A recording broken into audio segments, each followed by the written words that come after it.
Okay, now we're working on Unit 3, Worksheet number 1. I've drawn the picture here for us. It's all the givens that were supplied to us. It basically has a cannonball that's launched at an angle of 30 degrees, and it goes from rest to 44.7 meters per second. I've converted that from 100 miles an hour. I converted the mass into kilograms, as in the directions. There's the vertical distance, 1.25. It's actually supposed to be 1, but it's okay. I made a slight error when doing this originally, but it's not going to make a huge difference in our results. The distance of this hypotenuse here, or the actual barrel itself, is 2 meters. I started to write the x, y, and net components, and we'll go over that as we go through each problem. For our test, we basically just need, so you can pause this and draw it down if you want. Now for the test, I'm going to start off with letter D. Now letter D says calculate the horizontal displacement during the launch. So I'm going to go back to the original picture. So the horizontal distance is dx. I also want to solve for, I have dy, and there's also the net distance. Now the net distance is 2 meters. The dy, which was given to us, is 1.25. And so we can solve for dx. Now because this is basically a right triangle, remember, if you go this way, you can use SOHCAHTOA, or trigonometry. To solve for dx, I really don't have much information. I do know that the initial velocity is 0, but I don't have enough information this way to solve for the horizontal distance.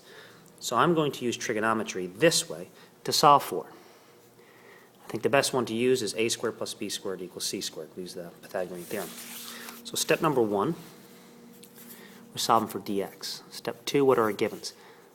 I think when we have a question like this, the best way to put it is in a right triangle format, where that's 2. Dx is what we're solving for, and the dy is 1.25. Now, the dy was over here, but it's nice to put it into a right triangle format here. It makes it a little bit convenient for us to use. I think the best equation to use, and this angle here is 30 degrees. Now you can use SOHCAHTOA if you wanted to. I think the best one to use is a squared plus b squared equals c squared. So we have, let's just say we're solving for the a side.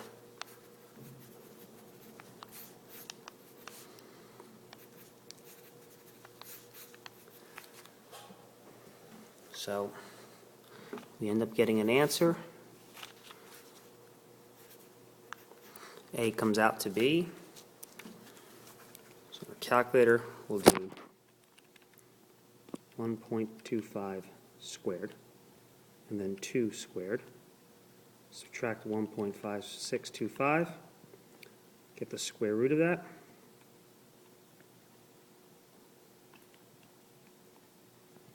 Get an answer about 1.6.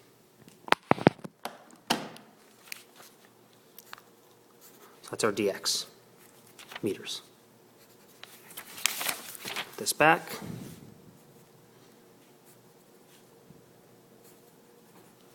All right, the next question says, calculate the net force during the launch.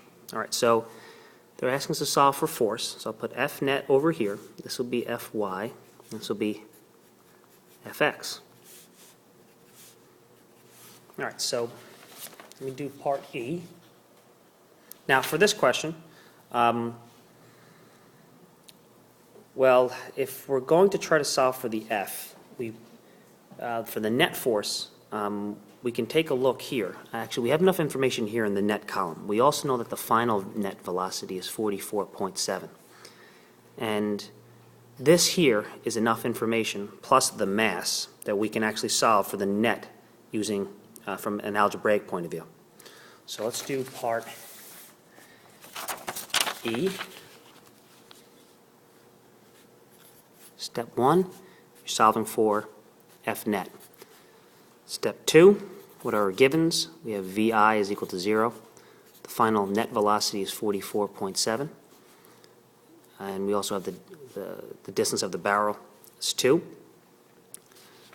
We also have the mass as well, just 5.5.